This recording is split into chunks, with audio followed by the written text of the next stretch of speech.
So once again, the InnovatHER panel discussion with Naheed Adil from Chai Chef, Ulrike Haslacher from Pour Moi Skincare, Margaret Nyamumbo from Kahawa 1893 Coffee, Maeve Wang from IAMBIC, moderated by David Bell from Idea Farm Ventures. Take it away, guys.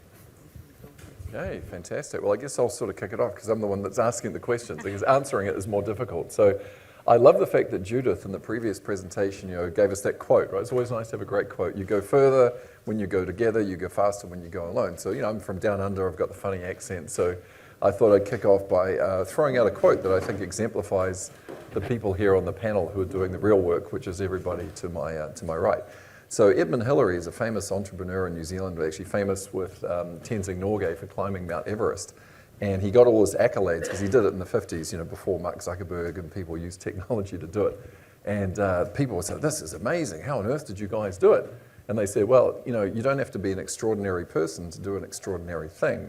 You just need to be an ordinary person who's very motivated. And I think, it's not that you guys are not extraordinary, you are, but I think what we're going to see here is the strength of just the doggedness, the motivation to attack a problem and really put good things into the world. So I'll kind of start at the end and I'll kind of run down this way and just sort of kick out the first question. Nita, we'll start with you. What was really the inspiration for getting into the business? This will be the first question. So what was it that caused you to start at the genesis of the idea? Yeah, no, thank you so much for the question, David. I feel I'm interesting in the sense that I am of South Asian ethnicity, but I have been born and raised in the UK, and I have pretty much delivered my kind of corporate career in the USA.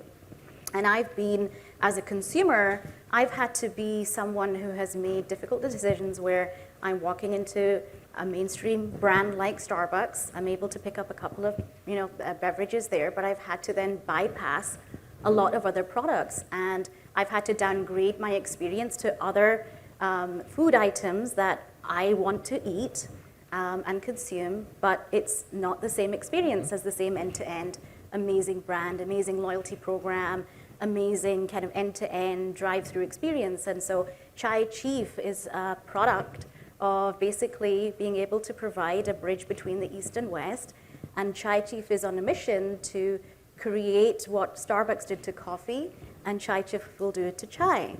So it's really about delivering an express beverage and snack brand with freshly baked goods that is accessible to everyone, anywhere, at a price point where we should, instead of, we talk a lot about moving forward, but we kind of have to go back in time where, having a meal, a lunch meal, shouldn't be more than $5 or $6, whereas today it's $20. So our whole ethos is around building a model, a platform, a business model that's lean to be able to deliver low price points and product that is accessible to everyone. Great. Okay. Thanks, Naheed. I'd be lining up for that for sure. I'm probably over-caffeinated, so I should switch to something else. Okay. So Uli, sort of same thing for you, kind of the genesis of the idea. And, this is a term that's in the vernacular a lot, right? When you talk to entrepreneurs, what was the critical thing or the pain point or the broken thing with the status quo? You're kind of, buying diapers from the supermarket since we're here in New Jersey. And, Mark Law and Vinnie Barra, I guess almost 20 years ago, decided, hey, wouldn't it be nice if someone would ship diapers to us? And so they went to Costco and they bought diapers and they shipped to 1-800-diapers.com. So this kind of ruminating over sort of what's broken with what we experience every day is a great starting point. So thanks, Naheed. Thank you. Uli. Well, what I was inspired by and what was broken was that I was motivated by my own skin issues that I had. I was traveling a lot and my skin was going, bipolar. It broke out, it was dry, it was oily, and I started to, keep a journal because it didn't matter what skincare products I tried, they couldn't solve it. And I worked with a lot of dermatologists at that time because I'm in the beauty industry for, decades. I don't even want to say. And so I spoke to the best dermatologist and, used some medication as well, but nothing helped. And then I saw some, very early research out of the 21st century that showed that the skin actually changes in different climate. And now I'm going back to my past self, not to my future self. And as a little girl, my dad was in powder coating. He was one of the people that introduced powder coating in the early 60s to the world. And so we had an unusual childhood. We were traveling all over the world. We lived in Israel, we lived in South Africa, we lived in Florida, and high humidity everywhere. And I was literally, I would say, 7 years old when I knew already that every surface changes in a different climate. And now I learned that skin is no different. The outer layer of our skin is a barrier, is a surface, and it changes. And that's how I brought it all together. And then, because there was nothing like this out, I decided to go into business myself. I tried. Fantastic. It's the dogged entrepreneur, right? No one else will do it. So I'm going to step into the breach. Okay, fantastic. Maggie, next. Okay. And we'll start with you next one early. And just so the team, you can kind of ruminate a bit, I'd love to hear, obviously we have a gender balance here. One of the things you often hear about in the founding and the investing sense, female founders have more difficulty getting money sometimes. Jonah talked very interestingly this morning about, the nuances of language and gender and so on. So I'd love for you guys maybe to say, and the audience too, feel free to jump in. We still have 50 minutes to go if you have burning questions. So sort of the best and maybe a challenging thing about being a female entrepreneur, I think would be fascinating. So Maggie, how did you get going? So I founded this coffee brand, and I have a bag, so you can put a visual to it, called Kahawa. And the genesis of it was my own experience. So I grew up on a coffee farm, my grandfather's coffee farm in Kenya. And then I immigrated to the United States, went to college, and had a career. I was working on Wall Street, and I was actually covering consumer goods. And I became interested in starting a brand. And so for me, coffee was a natural place to start because one of the problems that I wanted to solve in coffee was around equity. So farmers have always had a problem with getting sort of fair payment for their product. There's this sort of disconnect between the consumers and the producers. And in particular, it's very severe on the gender lens. So a lot of the labor in coffee comes from women, so about 90% in Kenya, but they don't always get compensated. So I came up with this idea of a modern day fair trade system, essentially where consumers can help close that gap in between. And so on the back of our bags, we have a QR code, and the idea is that as a customer, you can actually tip the farmers to close that gap. And so the genesis was looking at using technology to close this equity gap that we have in coffee. Fantastic, thanks. Thanks, Maggie, cool. So no prizes in the lottery or the thing that we're doing to help Udayan for his foundation, but can anyone spot anything unusual about my fellow panelist here, Maeve, and myself? Not unusual, it's probably the wrong words. Bingo. Thank you so much. Thank you so much. Okay. All right. So the shoes may have something to do with it. So Maeve, tell us about what you're up to. So IAMBIC was initially inspired by a personal struggle, and I'd like to clarify, I do not have weird feet. That is, I see it, I know that's the question. I just have a tough combination of really common traits. Slightly wider forefeet, slightly narrow heels. So shoes either pinch my toes or slip off my heels, which chafe and bleed. It's just miserable finding shoes that fit. So as a former Bain consultant and as a former product developer in wearables, I kind of started going down this rabbit hole. And I discovered that the way that shoes are made today, they only fit about 33% of people super well. For 40% of people, they fit tolerably well, or they just don't care because they prioritize other things like fashion or sentimental value. But for 27% of us, I call us the silent major minority. We're the ones who are excluded from standard sizing and frustrated by that problem. Yes, we're the smallest group, but we're 1 in 4. So I decided that it was time. It was time to modernize footwear and fit design using the precision of data, science, technology. And today, what is IAMBIC? So for the 1 in 4 who really struggle to find shoes that fit, we offer AI-tailored precision fit shoes. So unlike traditional custom fit that can cost $3,000 to $10,000 per pair, we cut that by over 90% with our patent pending technology that can personalize fit at scale. So the way that it works is simple. 3 pictures of each foot through our app, a comfort survey, and we get you these shoes that are tailor fitted to you. We spent 3 years in NSF SBIR funded R&D. There we are. We applied in the most competitive year on record, though. No one told us 2020. Everyone was just applying for grants. But it was incredible. And after that, we launched our first shoes last year. We were recognized as a Time Best Invention. Yay. The second release is here, and we are entering discussions for co-branded collabs. Wow. So more to come. Cool. So we've got a bunch of really interesting stuff here. We've got your feet covered, your skin covered, you could wake up and you can chill out and have good food. So we've got everything covered. So the next question, as I kind of prefaced earlier, just with Uli, we'll have you kick off this time.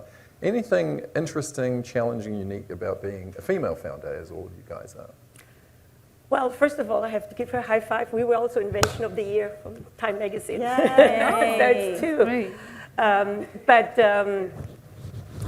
As a female entrepreneur, I think one of the biggest challenge that I was faced was to break into an industry, the beauty industry, that is dominated by very traditional big companies.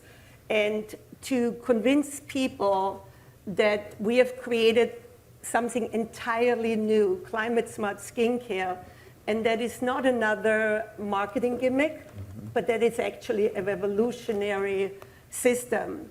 And what I found is, especially in, so to build credibility, I went out and applied for a patent, or for multiple patents, similar way than you did. And I found it that it was harder because I was a woman. Just like as Judith was saying, we are asked different questions. It took much longer to get that patent. There was much more skepticism about this technology or this new way of thinking of climate-specific skincare that in real time protects and nourishes your skin anywhere in the world. That was, took me almost 6 years, lots of research. We had to do a lot of different studies, and that was the biggest challenge. I'm so proud to announce, actually, just 3 weeks ago, the United States National Library of Medicine has now included and published our patents because of the scientific relevance of it. Wow. Yeah. It's a really big thing, but a long way. Fantastic, fantastic. Thanks, Uli. Okay, cool. Maggie, what about you? Yeah, I think along similar lines of being underestimated, which can be an advantage. I think that where, essentially there's a dismissal that happens, which means that no one's really kind of paying attention to what you're doing, so you might be able to penetrate in areas you normally wouldn't. But at the same time, that underestimation comes from the resources side as well, because you're not able to access. So in an industry like coffee that's very established, it's actually kind of very white male heavy, I would say. Think about any coffee chain, Starbucks, Dunkin', that you think of. It's going to be led by like a white American male. So it's when I think I started the brand, a lot of people had trouble imagining that someone like me could build a coffee brand. So there was a dismissal that happens, which means there's a kind of a lack of investment, both on the resources side, but also on the potential client side as well, being able to convince people to invest in you, take you on as well. So I would say that overcoming that perception at the beginning was a key thing. And one of the ways that I was able to do that was to lean on mentors. So people that had been in the industry for a long time that were able to take me under their arm and be advocates to be able to overcome that initial dismissal. Fantastic, thanks. Thank you, Maggie. All right, Maeve. Oh, okay. Maeve and I, shared a car up here today, so I know Maeve has very, if you haven't realized yet, like very precise and strong and well-articulated opinions on almost anything. So I'm ready for the... Okay. So I'll start off with the question of what's within your locus of control. And before I became an entrepreneur, I really didn't understand what imposter syndrome was. I truly just did not understand what it was, never experienced it before. And going through the process, skepticism, right? That word has come up several times already. Encountering a lot of skepticism around my ability to lead, to drive this venture that's grounded in deep tech, supply chain innovation, brand building. And one thing that I started to notice was that when my CTO, Reza, was in the room, people spoke to us dramatically differently. The way that, and frankly, many of the people in the room just looked at him and directed conversations towards him that I had to answer, and when I was answering, they didn't even look at me. And so what's within my locus of control? For me, I decided to shore up my own credentials, to build out my own track record, to be the principal investigator or the lead researcher on, $2.5 million of government funds, without a PhD or a master's in this field, to bring on board one of the earliest investors in Uber, Palantir, Shein, myself, to pitch them myself, to become a time best invention without applying for it.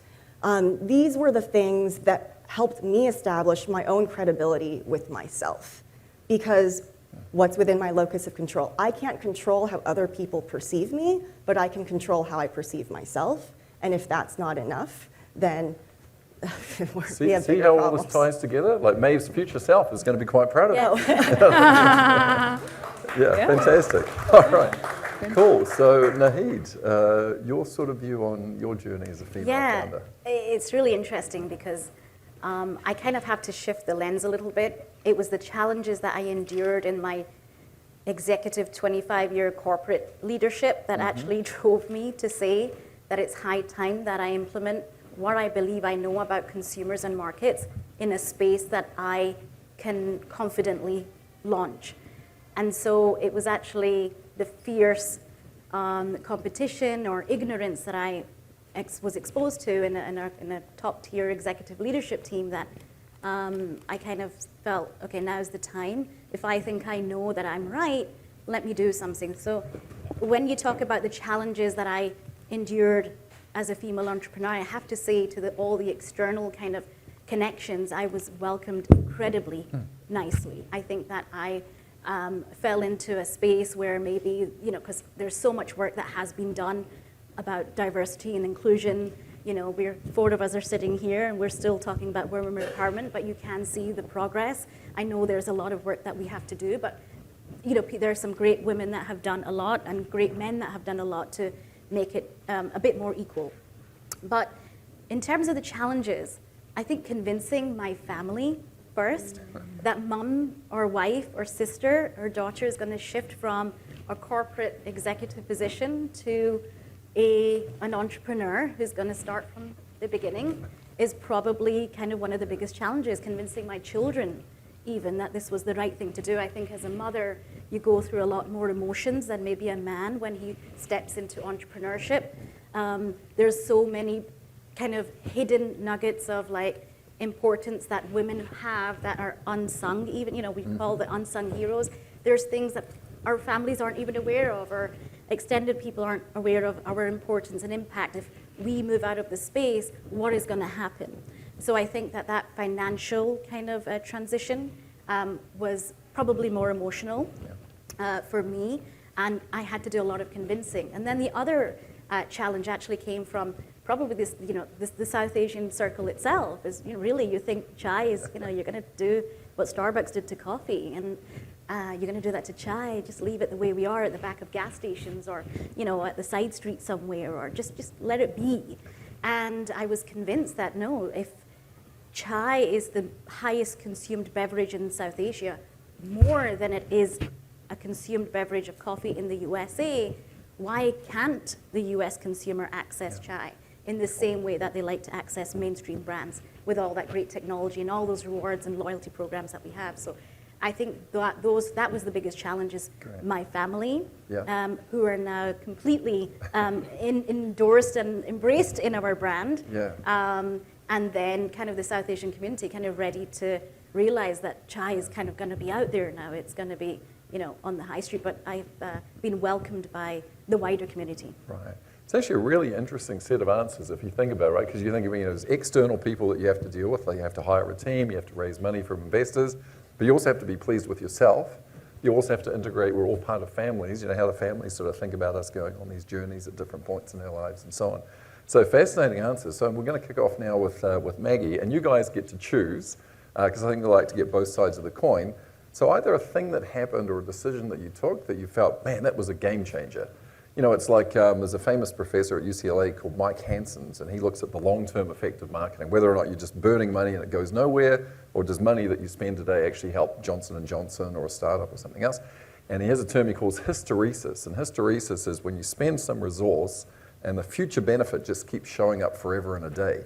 So one of my favorite examples, I'm just making this up by the way, not the word hysteresis, is like some joker, got a shampoo bottle or some lady and wrote, rinse and repeat, and just like doubled the usage right there. So that's sort of hysteresis. Okay, maybe that didn't go over as well as I'd hoped, but you know what I mean. So like a decision that you took that you felt was sort of game changing for the good, or a decision that you took that you wished that you could take back because it really derailed you or you had to recover from it. So you pick either one or the other, the good one or the bad one, and we'll start with you, Maggie, and then we'll move to Maeve and back down to Naheed.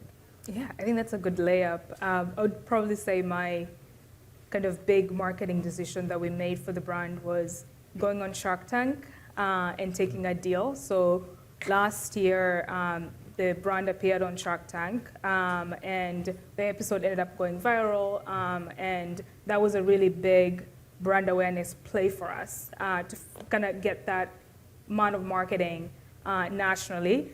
Initially, I wasn't really a fan of competitions because I'm not a person that pitches in public.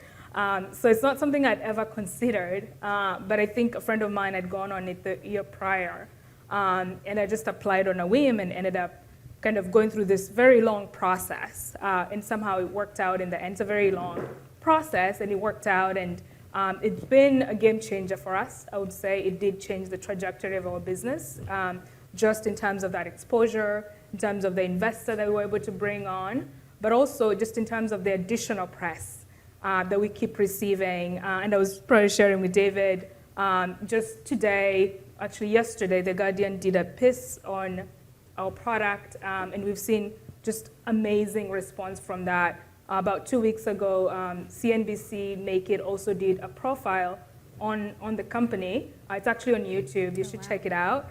And that had amazing reception. So we keep seeing this, it's a gift that keeps on giving, because then someone else sees the story and then another journalist wants to cover it, and it just keeps on going and going. And I think that was a really good decision for us either way. That's actually a much better example of hysteresis, right? Which is a game-changing investment. I think the other lesson here is something I learned from another female entrepreneur, Jen Rubio at Away, is that when you think about getting content written about you, the earned media and so on, that's something you can actually be quite scientific about. Oh, Frank writes all the articles in Inc. about D2C. Let me actually write an article about Maggie's brand, Kahawa, and actually give it to Frank, put it in his inbox, chase him down to party and get him to publish it.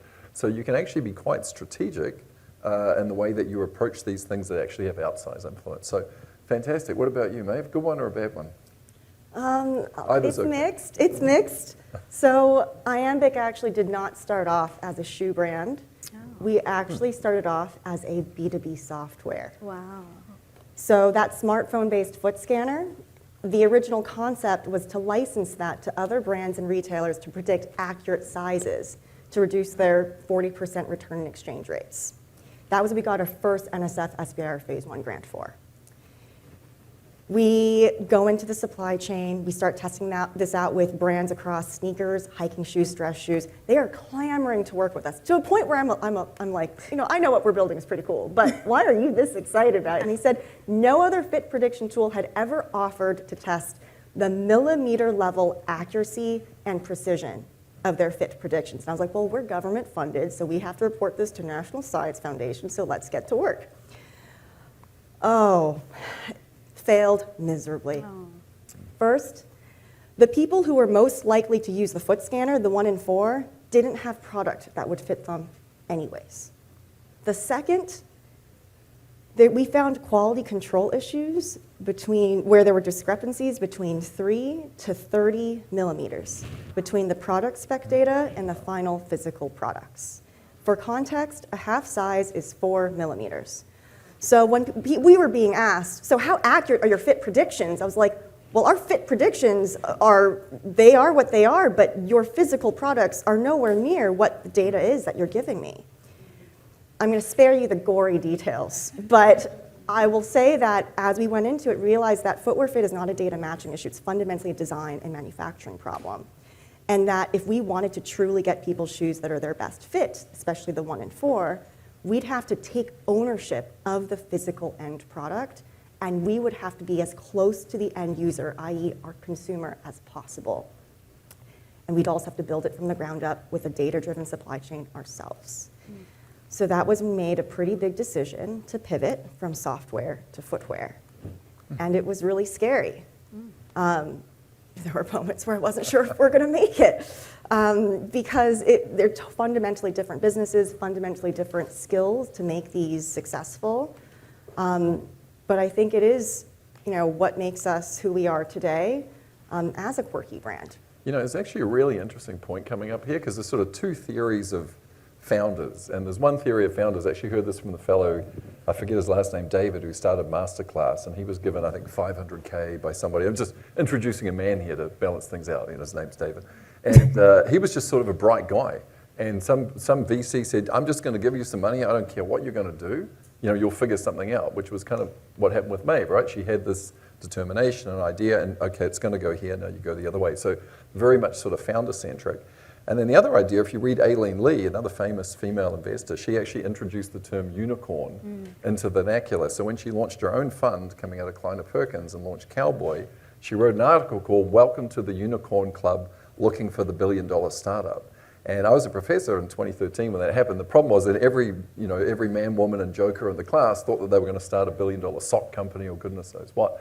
But what she found in that article, again, very few companies become unicorns, but I think the result was it was kind of the doggedness of just continuing with the same idea, Like Reid Hoffman, when he started LinkedIn, he had this idea, he read an academic paper about weak ties, and he wrote it on a napkin, if I could connect people 2 and 3, and just sort of persisted with it. So it's interesting, these two sort of orthogonal approaches can actually both yield really outstanding success. So great, thanks, Maeve. Naheed, what about you? Good one, bad one? Good one. I'm pumped because we made a deliberate decision to make sure that we began our journey on an e-commerce play. This allowed us to really control the experience, the product, and the delivery. So we also own the last mile of getting the products to the customer.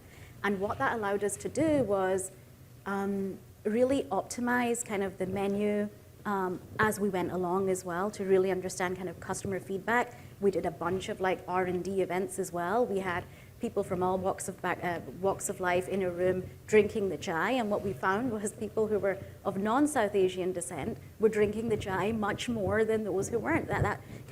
These kind of R&D experiences really gave us the power to continue to move on and grow and keep spending and investing, and all the money that we get back, we put back into R&D. We're working kind of on technology now to kind of understand how we scale the production of handmade brewed chai. So that's something that's really key to us scaling and really being able to kind of get in front of investors as well, and to help us grow. So I think we made it really. We were really good about saying, I'm from an e-commerce background. I've got a lot of knowledge here. I know the shortcuts. I know what to do, what not to do. So we can launch quickly, learn. And we were able to control that. I've seen far too many entrepreneurs launch stores and fail very quickly. And I think that there are far too many fail stories as well that aren't understood. We all hear about kind of the success stories. Like they say, the success has many friends, failure has, many enemies. But it's a very good phase to kind of sit down and say, how do you create a lean model? How do you build a pro forma or a profitability model that actually works? And I think keeping it lean from the beginning is a really smart thing to do. Yeah, I think that's actually an amazing lesson. And when you see some of the graveyard, particularly in the consumer business that we're all, or many of us are in, at least consumer or consumer adjacent, a lot of companies that sort of fell off the cliff just took too much money because somebody in, not to denigrate the West Coast, friends in San Francisco told them that they were building bigger companies than they really were. And another very famous, he may have even come to NetElixir, possibly, a very famous business academic was Clay Christensen, who wrote The Innovator's Dilemma at Harvard Business School, sadly passed away. But he has another piece of, many pieces of research, but one that Naheed just articulated so nicely is people often confound whether it's growth or profitability first. And in most cases, he would argue the first thing should always be profitability, button it down, get it to work, and then blow it up. And the exception is, Maeve and I are competing to build competing social networks, and once I get scale, then she's hosed and she's done. So if there's a race to get scale and a race to establish a standard, and there's like network externalities in the growth, then maybe you go for growth first, but most times you don't. And it's interesting how many founders, often because of VC money being pumped out, actually do it exactly the reverse. So it's great to hear Naheed saying, hey, I kind of did it the right way. Cool, thanks Naheed. Early, good or bad? Good, of course. What an Nobody said optimistic group.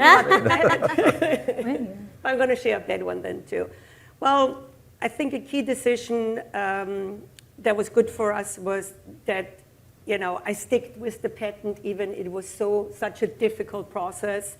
And it was a difficult process also from the USTPO because climate was very difficult to be patented and never been done before in 150 years of patent laws in medicated or non-medicated skincare. The term humidity, temperature has never appeared. So the good news, no prior art. But within the patent office, there's two levels. There's your normal level of a process patent, when you patent a process, not just a formula because ingredients always change, but the process of changing skincare when climate changes. And then there is the level that it has such a broad reach that it's a complete different review. You have like 3 judges that always have to make a decision and agree on, if you get an action against you to overcome.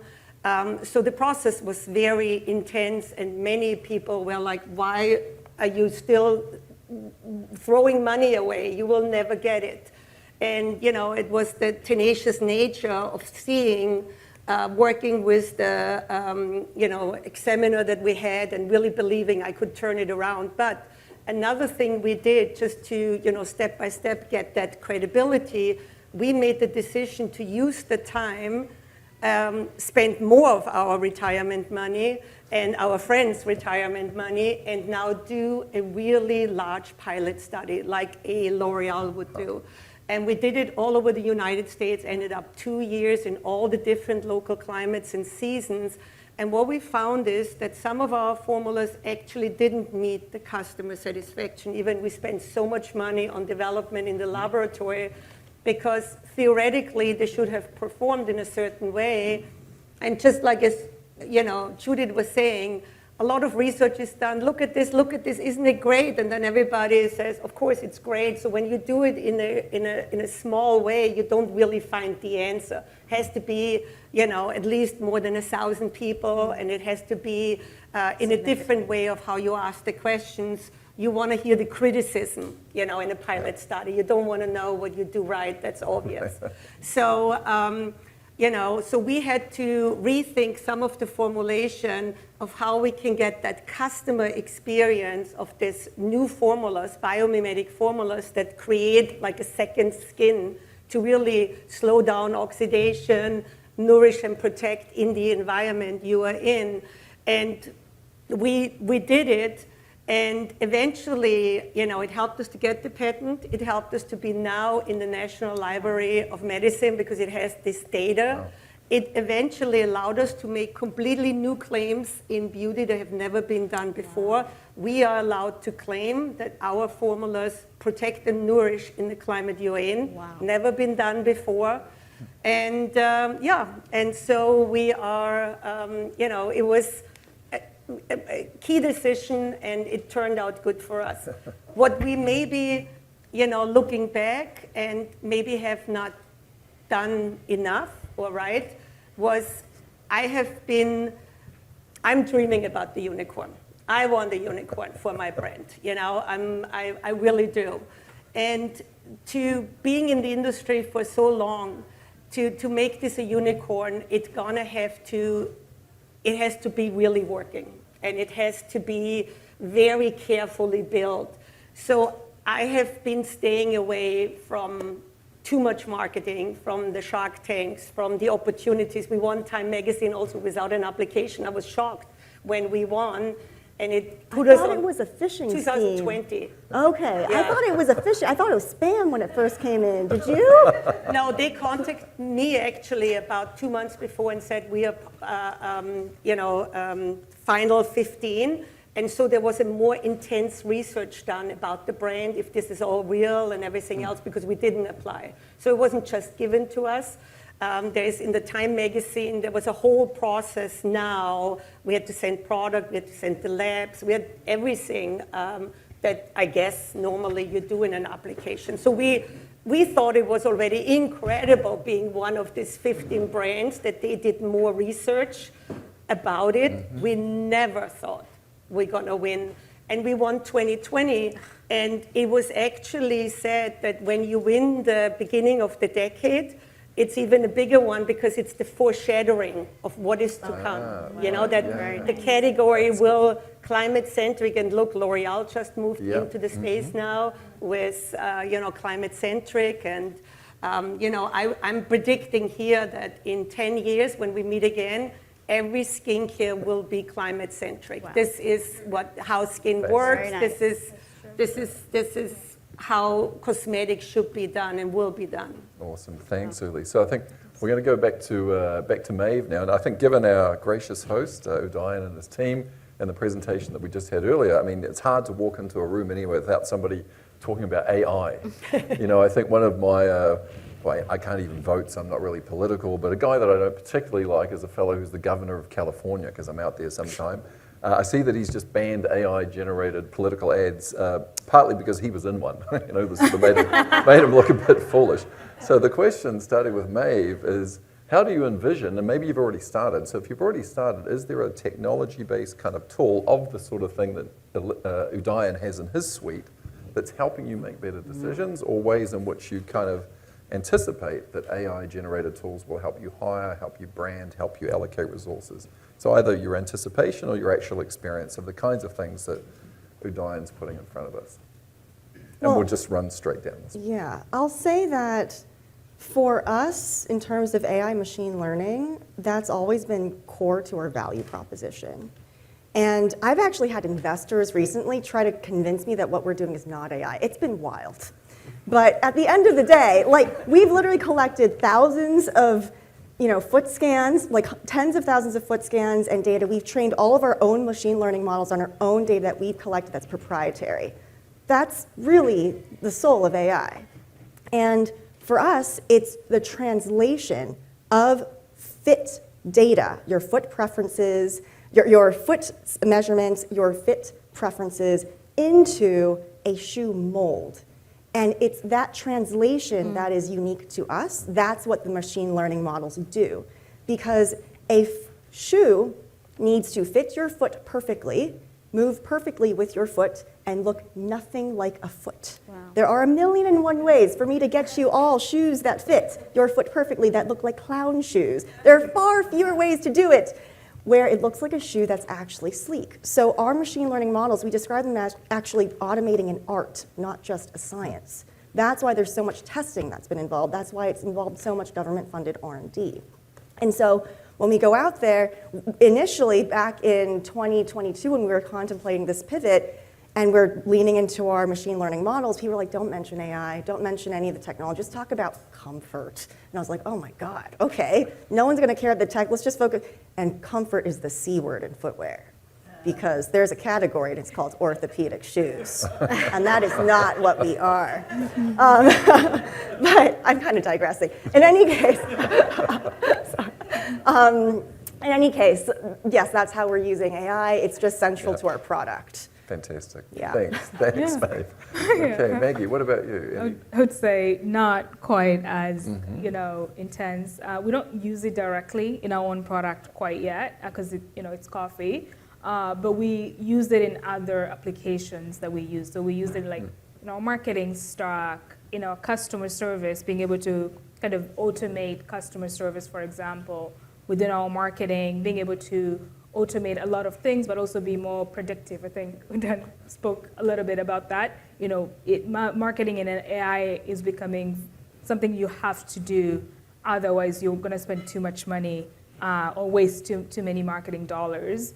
And then also on the creative side now, being able to generate images, being able to do a lot of, because generating images for marketing used to cost quite a bit of money. It takes a lot. I remember when I was starting out, you'd be quoted like thousands of dollars for a photo shoot.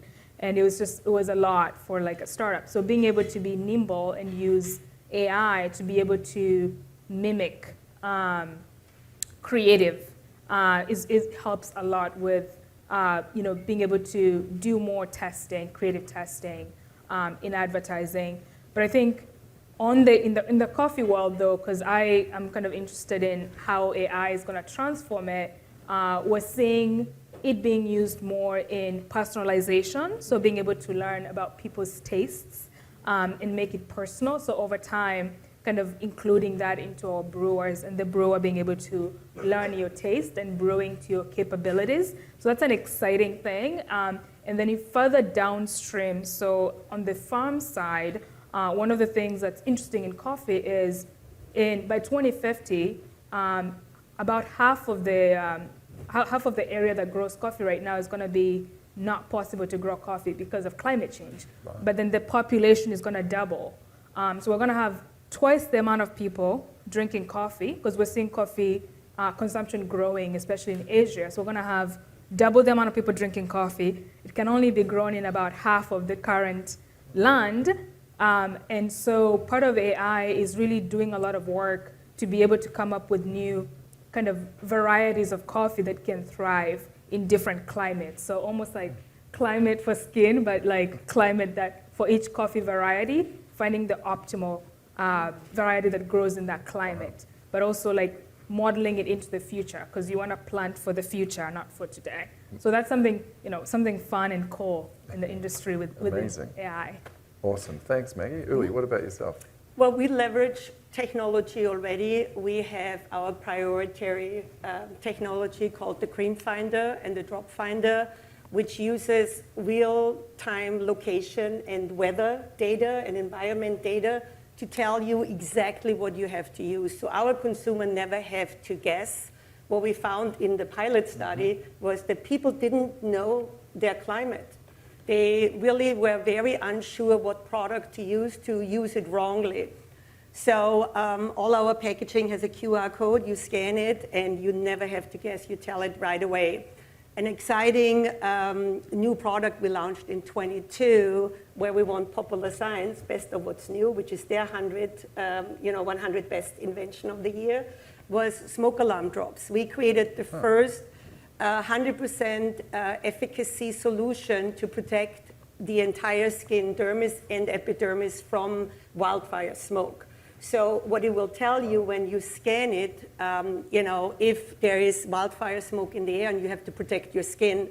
And, especially this year, Harvard, Stanford, any research institution that is leading in the world has come out with skin and climate change of how bad it really is, not just for our lungs and hearts, but really for the skin. And so what we are now working on is do machine learning with our customers to understand how often do they have to use it, as we have already technology in place, and then help in the future other, as we're expanding, hopefully, in more of personal care or in collaboration, as you said, nobody is an island. We all work together, sharing this data to help, to get ahead of things and, thrive in the new future. Great, thank you. Naheed. Yeah, so I just have to share something with you on the AI front. So I used to work for a shoe company, and our shoes were produced in the same factories that Nike and Puma produced their shoes. And I learned that not a single mold or a single shoe that came out of that factory was built using a female mold. Everything was built on a male mold. Really? So your AI application is actually a step up to what's being done today. So Thank good you luck. for validating. Yes, there you go. So you're on the right path. So good luck with your journey there.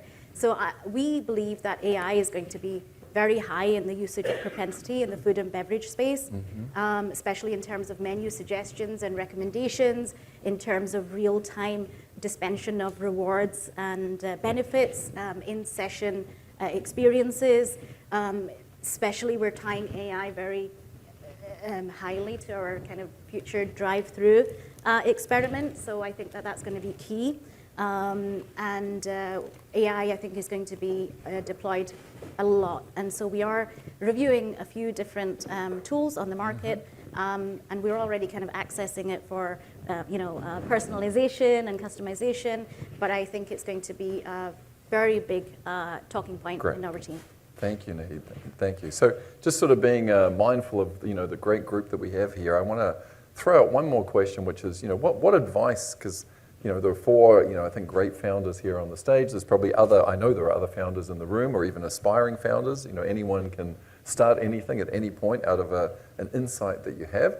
So what would be an insight that you would share to someone who would be a would-be founder? And then I just want to allow the audience, we have 10 minutes to go.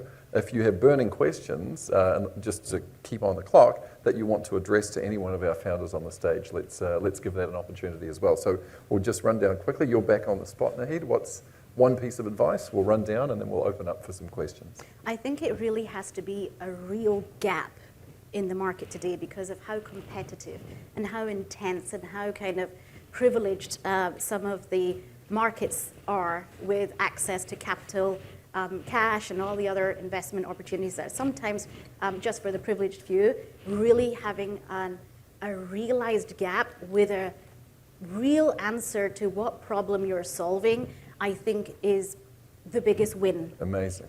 What a fantastic answer. Yeah, it has to have a real reason to exist. It's not just throwing marketing dollars. It's something that's a little bit different, right? Love it. Fantastic. Thanks, Naheed. Uli, what about you? I wanted to say the same, so that I don't gonna repeat it. I would say it's important to surround yourself as a female entrepreneur with more amazing women to advise you because it's so complex to achieve something. So in my case, I have Dr. Ifeok Koronko and Didi McMahon, who are advisors for many years, invested into the company and helping to get through this because nothing is ever done by just one person. It takes a village to raise a child. Yeah, great Okay, point. fantastic. Thank you. Maggie? Mine would be to trust your instinct. And sometimes you might be the expert. I think as a founder, sometimes you get so much input from third parties that you start to doubt yourself. But sometimes you're the one who has a lot of data points because you're inside of the problem and you have different viewpoints on it. So sometimes you, in addition to data, sometimes your lived experience might just be the best piece of expertise that's available. So to trust it, and especially as a female founder, I think at the beginning, I got a lot of feedback to go in different directions, but I felt like those directions were inauthentic to my style of building and leadership. And I found that following someone else's playbook, in a way, put me in a position where I was always defensive versus being sort of leading. So. Fantastic. Thank you. Okay, Maeve. I'll say that I usually refrain from offering advice to folks. I've actually talked way more people out of entrepreneurship than I have into it, and I've talked way more people out of government funding than I have talked into it. So I think the best thing I can offer is falling in love with the problem. Yeah. Yeah. Falling in love with the Beautiful. problem. And that was what happened to us. We thought we understood the problem, but we understood it only from a surface level product, not truly the industry supply chain. And then that was kind of what got us on our journey, and we're still on it. But yeah. Fantastic. Actually, interesting. I'll give a little answer myself since I'm last in the queue here. Just to Maeve's point, I had a guest speaker once, a fellow by the name of Pete Borum, who built a really interesting video creator community. So you could go on there as a brand and you could pick up, here's like Judith who makes cool content, and let her make an ad for me. And he asked my class at Wharton, he said, so who wants to be an entrepreneur? And a few people, half the class put up the hand because that's kind of what the class was about. He said, don't do it, you're crazy, it's the worst thing you could ever do. So that was his advice, to people. So of course, we're not going to think that way. But in the time that we have remaining, I really wanted to give the room an opportunity to address any of our team up here. We'll start at the back and then we'll move over here. Yeah, please. So, congratulations, all of you. I know how hard it is. I'm also a founder and CEO. It's my fourth year of the startup. My question, also not only as an entrepreneur, but also as a co-founder or founder. You, all four of you, and myself, ultimately have products and services that go to consumers. How important is it in your strategy and in your growth, partnerships? And if so, what are those partnerships? How do you decide, and particularly as a woman, you find the partnerships and partnering for growth and strategic to be core to how you're going to grow your business? Cool, thanks, Susan. Does one of you want to take that? I just want to acknowledge that was also from what Judith said as well. Got it. As a very Yep. important part that I picked up on her. Cool. So who would like to? I Naheed, can answer yeah, please. partnerships because we're kind of working on a partnership negotiation right now with a brand or a company which is in the entertainment space. But you have to be very clear about which brand you're creating your affinity with, really understanding whether it's going to have a halo effect on brand equity for you. Is there going to be anything detrimental for them? So I think partnerships are a very sexy subject, but actually when you get into the trenches, you really have to be deliberate about recognizing which partnerships are going to be a halo for you and which ones could be actually a PR disaster for you. So I think that being very smart about who you partner with is extremely important. Yeah, great advice, particularly in today's sort of socially connected world, right? You, again, not to be political, but I think Taylor Swift got some backlash. Yeah, there you go. From Yep. apparently people are, voting different ways. Anyway, Yeah. Justin. I wanted to please, add one Megan, more yeah, thing on partnerships. I think we have a partnership with Keurig, for example, which is a much larger company than us. And I think at the beginning, it was like such a sexy thing to do. But then like when you're dealing with a company that's such large scale, it can swallow you. And you spend a lot of your time supporting that partnership that it distracts you from other growth initiatives. So that's something that Right. you want to be kind of cognizant of. Thank you, Maggie. Thank you. And maybe it's last. Yeah. We have stayed away from partnerships to carefully be very, very careful about our brand because of all the problems that you just said. Oh, thanks, Ulrike. Justin. I Yeah. have so many things that keep me up at night all the time. It turns out that probably only, 30% of them ever really should have been keeping me up at night. So I'm really interested in what types of things kept you up at night that you didn't need to worry about in retrospect. And because it's a women's panel, I'd be very interested in if anything are related to that. A notion or a thought that you were concerned that you had that it turned out you spent all this energy worrying about that you could have been spending on something else. Great. Interesting question. Anyway, who would like to take that one?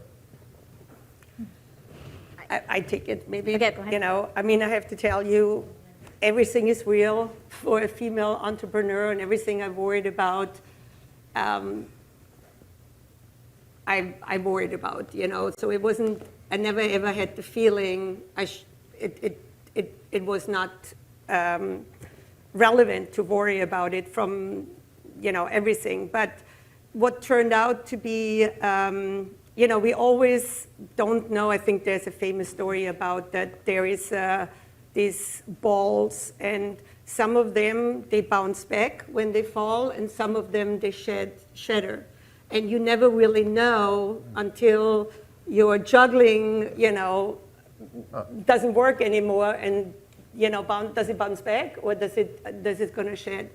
And my worries that kept me up at night was my first grandson was born, and I was very close with my children, raising my children, and then I was so invested into building this company, and it was so many problems, as you said, that I just didn't have really enough the time, or I felt like I wasn't contributing as a grandma enough. And that kept me up at night. So it just, the guilt, I think, kept me up as a female entrepreneur, what this is about. And now my grandson, my oldest, I have a couple of ones now, is 9 years old. And we have such a great relationship. And I realized that the divorce was, that it wasn't real, because the quality we spent together, we are like, so I just, thank God it was one that bounced back. Right. What a great analogy. Yeah. We've had some great quotes, great analogies. Naheed, did you want to add to that? And then we'll take answer that. one final. I waited 25 years, 30 years for somebody else to do what I would love to do. And so if we fail to be a successful brand, like we had the audacity to come out and say we're going to be bigger than Starbucks or be bigger than Panera Bread or Greg's in the UK. We had the audacity to say that. And so what keeps me up is if we fail, then the number of role models to our current generations and future generations diminish significantly. So I don't want success for me or us. I want success for the rest of the world. So that keeps me up at night, to making sure that we're doing all the things that are right to make the journey successful and have longevity. I think something that really sticks. Fantastic. Just at 1 second left, but Tom, I think you sneaked in before the buzzer. We let Tom ask one question? I think Maeve was saying something. Oh, sorry. I'm sorry. But I don't mean to go over No, further. it's okay. I'll say what keeps me up at night, and I'm not sure if this is going to be valid in a few years, but is IAMBIC's opportunities to reach our full potential. I think that for IAMBIC, our full potential isn't just a standalone brand. It's to make precision fit as cost effective as traditional standard size mass production. And there are a lot of things that need to go right in order to make that happen. And for IAMBIC to kind of return to our roots when it comes to supporting portfolio of other brands, either ones that we acquire, ones that we end up joining. And that keeps me up every night, because if in 5 to 10 years' time, when precision fit is as cost effective as mass production, people will look back and see that and believe that it was inevitable. And that is not what it looks like today, but someone's going to do it. No one's gotten this close. And I think that if we don't do it, someone else will, and that will destroy me. That will destroy me. So. Yeah, and Uli, something you just said triggered it for me. A lot of the founders I talk to say that time is their most precious resource, right? So I'm curious, we've talked a lot about AI today, so I'm curious for all of you and David as well, if there is a way you've incorporated AI or Gen AI or even any other productivity tools or hacks into your routine to increase your output and workload and get more done. Yeah, great question to end on. You had Jonah telling us about how we can be more persuasive. Now we're thinking about how do we be more productive. Does anyone want to take this last one, and then to be mindful, we will call it off. Who would like to?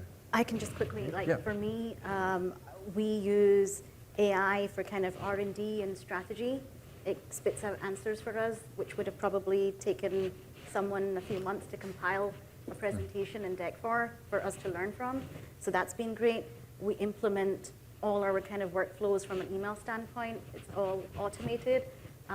So yes, there are definitely productivity hacks that we use on a daily basis, a bunch of kind of milestone Like, when we look at our technology calendar and how we are scoping kind of when we add different features and functionality, that is a productivity hack. Like, it's a tool that we use that gives us alerts when we're running behind, or there's other attributes that need to be completed for this goal to be achieved. So absolutely, there is no question that we will use traditional or slow means of tools to kind of do our job today. It's all hacks.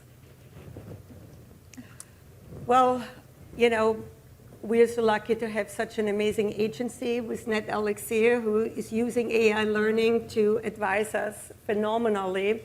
But we also have Udine giving us amazing advice. So we have every year in January, we do an annual meeting.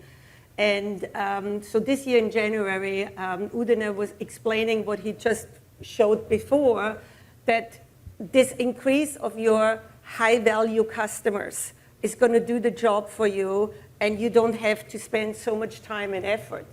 So what we did also, and we got into this opportunity to match 27,000 of our customers with Experian data, the credit data, to really understand the psychodemographic of them, which are our alpha households.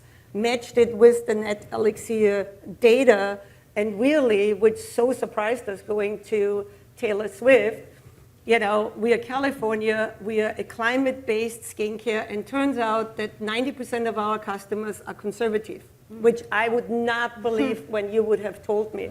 So, we made a shift to doing more advertising with military wives and everything. And it worked. It was just unbelievable how data works. And if you really are trying to understand who is your high value, your super fans. And that really we thank to NetElixir and Udine's additional advice that he gives you to help you with your, where should you as a small company put your time and effort. Amazing, amazing. Yeah. All right, well, I think we have run up against the clock, so let's really thank our 4 fantastic founders.